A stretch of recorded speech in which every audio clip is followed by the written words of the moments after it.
Dhe lajmi i fundit, Joe Gould, Amerikani që shërbeu në thonjza si ambasador deri Shqipërisë në Shtetet e Bashkuara. Joe Gould është një karakter kulturor nga më bohemët dhe më të famshëm të historisë së New Yorkut dhe të Amerikës.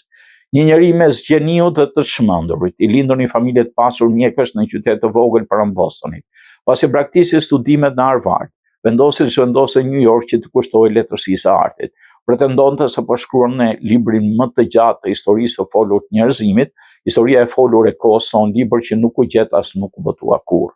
E megjithatë, njeriu që krijoi termin oral history, historia e folur, në fjalorin angles, ishte mik me disa nga shkrimtarët intelektualët më të njohur të Amerikës së kohës, si Cummings dhe Ezra Pound dhe më shumë të tjerë. Në mesin e viteve 20, Joe Gould ende nëpër New York duke thënë se ishte ambasador nderi i Shqipërisë në Amerikë. E vërteta është që 10 vjet që nga viti 1915, kur Shqipëria gjatë viteve të mbrashta të luftës së parë botërore ishte zhdukur nga harta, deri në vitin 1925, ai ishte njëri nga përkrasit më të zgjartë të shqiptarëve, fanjohës së tij në Universitetin e Harvardit me fanonin. Madje në shënimet e tij shkruan se frekuentonte dhe një kafene shqiptare në Boston me emrin Skënderbeu, si dhe kishën e Shëngjërgjit në Boston të themeluar nga Fanoli.